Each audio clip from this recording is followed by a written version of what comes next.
Hello बच्चों, class 11 subject political science का हम अधिकार राइट्स चैप्टर पढ़ रहे हैं। हमने राजनीतिक अधिकार पढ़े हैं, अधिकारों की परिभाषा पढ़ी है। आज हम आर्थिक अधिकार करेंगे। एक नागरिक को प्राप्त आर्थिक अधिकारों का वर्णन कीजिए। तो आर्थिक अधिकारों में धन संबंधी, काम संबंधी, व्यापार संबंधी ये सभी अधिकार आते हैं।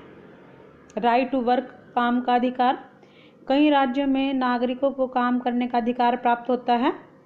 इसका मतलब है कि नागरिक काम करने की मांग कर सकते हैं और राज्य का कर्तव्य है कि वह सभी नागरिकों को काम दे ताकि नागरिक अपनी आजीविका कमा सकें। भारत में नागरिकों को यह अधिकार प्राप्त नहीं है, लेकिन नागरिकों को काम दिलवाने में सरकार सहायता कर सकती है। उचित मजदूरी का अधिकार। किसी नागरिक को काम देना ही काफ़ी नहीं है, बल्कि उसे उस काम की उचित मजदूरी भी मिलनी चाहिए। उचित मजदूरी का मतलब है कि मजदूरी उसके काम के अनुसार मिलनी चाहिए। चीन में उचित मजदूरी का अधिकार संविधान में लिखा हुआ है। अवकाश पाने का अधिकार भी है।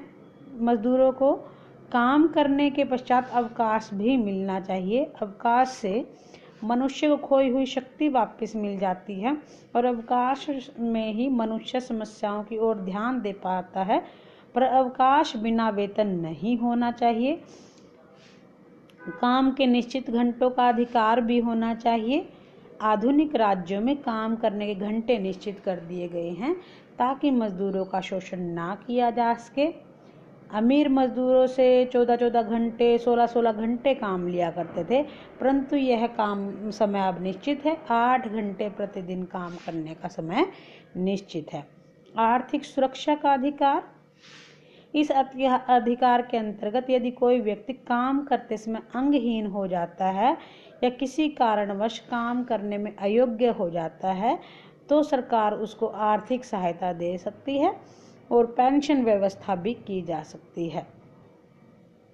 तो इस प्रकार ये सभी अधिकार सभी राज्यों में नागरिक को प्राप्त नहीं है। विभिन्न राज्यों में नागरिकों को दिए गए अधिकारों की संख्या तथा प्रकृति भिन्न भिन्न है। नेक्स्ट है, अधिकारों की क्या आवश्यकता है और क्या महत्व है। तो नागरिकों का जीवन में जो है अधिकारों का बहुत ही ज़्यादा महत्व है। विकास के लिए, समाज की प्रगति के लिए अधिकारों का होना आवश्यक है। सबसे पहले व्यक्ति के विकास का, व्यक्ति के व्यक्तित्व के विकास होता है इससे। जैसे कि एक पौधे के विकास के लिए धूप की आवश्यकता होती है, पानी की, मिट्टी की, इन सब चीज़ों की आवश्यकता होती है। उसी प्रकार एक व्यक्ति के व्यक्तित्व के लिए अधिकारों की आवश्यकता होती है। यदि उसे कोई ये अधिकार दिया ही नहीं जाएगा तो वह अपने व्यक्तित्व का विकास नहीं कर सकता। अधिकार समाज के द्वारा दी गई वे सुविधाएं हैं जिनके द्वारा एक नागरिक अपने व्यक्तित्व का विकास कर सकता है। अधिकार समाज के विकास के भी साधन है। यदि मान लीजिए व्यक्ति का विकास होगा तो समाज का भी विकास होगा। यदि अगर व्यक्ति का विकास नहीं होगा तो समाज का विकास नहीं होगा। इस प्रकार ये अधिकार जो है समाज का भी विकास करते हैं। अधिकारों की व्यवस्था समाज की आधारशिला भी है। अधिकारों के बिना समाज जीवित नहीं रह सकता, क्योंकि अगर अधिकार नहीं होंगे तो समाज में लड़ाई झगड़े, अशांति, अव्यवस्था फैली रहेगी। मनुष्य का जीवन सुरक्षित नहीं होगा तो समाज भी अव्यवस्थित हो जाएगा। अधिकार सुदृढ़ हैं, कल्याणकारी राज्य की स्थापना करने में सहायक हैं। यदि मान लीजिए नागरिकों को अधिकार नहीं होंगे तो नागरिक अधिकारों के प्रति जागरूक नहीं होंगे, अपने कर्तव्यों का पालन नहीं करेंगे, जो राज्य योजनाएं बनाएंगे वो सभी असफल भी हो जाएगी। यदि नागरिकों को समाज में, राज्य में अधिकार दिए जाएंगे तो प्रत्येक नागरिक उसके प्रति जागरूक भी होगा, सरकार की योजनाओं का, कानूनों का पालन भी करेगा और अधिक कल्याणकारी जो है राज्य की स्थापना करने में सहायक भी सिद्ध होंगे। तो लोकतंत्र की सफलता के लिए भी अधिकार आवश्यक हैं और स्वतंत्रता और समानता के पोषक तत्व भी यही हैं। तो नेक्स्ट है, क्या अधिकार असीमित हैं, असीम होते हैं। तो प्रत्येक राज्य में नागरिक को कुछ अधिकार देता है। देखिए ये विशेषताओं में भी हमने पढ़ा था कि ना जो अधिकार हैं वो सीमित होते हैं, असीमित नहीं होते। उस पर कुछ पाबंदियां होती हैं। जैसे किसी को स्वतंत्रता का अधिकार है, मान लीजिए कहीं आने जाने का अधिकार है, या मान लीजिए कहीं पर इकट्ठे होने का अधिकार है, तो साथ में उसके ऊपर ये पाबंदी भी है कि वो कोई हथियार लेकर या शांतिपूर्वक ढंग से वो इकट्ठे हो सकते हैं। इसलिए जो अधिकार है वो उसको सीमा में भी बंधना पड़ता है। कानून और व्यवस्था को बनाए रखने के लिए हमारा कर्तव्य है कि राज्य कानून और व्यवस्था बनाए रखने के लिए अधिकार पर प्रतिबंध भी लगाए। राज्य लोकहित या राष्ट्रहित के लिए अधिकारों पर कई प्रतिबंध लगाता है। व्यक्ति को अपने अधिकारों का प्रयोग राष्ट्रहित या लोकहित में करना होता है। अधिकारों के साथ कर्तव्य साथ में जुड़े होते हैं।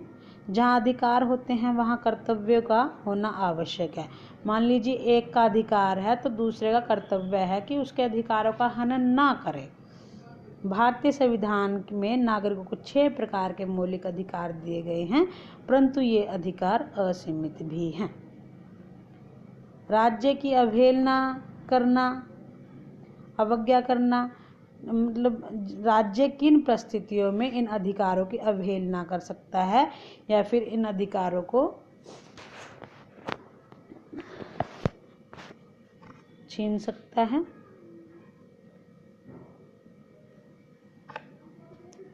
राज्य द्वारा प्रदान किए गए अधिकारों, सुविधाओं, स्वतंत्रता, सुरक्षा व व्यवस्थाओं के अंतर्गत किसी नागरिक के व्यक्तित्व का विकास होता है तो राज्य नागरिक के जीवन, स्वतंत्रता और संपत्ति की रक्षा करता है। तो क्या नागरिक को राज्य की अवहेलना करने या राज्य के विरुद्ध अधिकार प्राप्त होता है? तो किन परिस्थितियों में ऐसा हो सकता है? तो ये जो है राज्य धरती पर ईश्वर का रूप है। किसी एक जो है विद्वान ने कहा है, आदर्शवाद के अनुसार व्यक्ति को स्वयं को राज्य के समक्ष बलिदान कर देना चाहिए, जबकि व्यक्ति साधन है।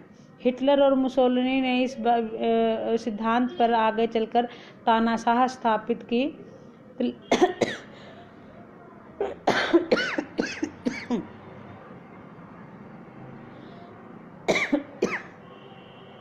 किसी देश के कल्याण के विरुद्ध अधिकार प्राप्त नहीं हो सकता।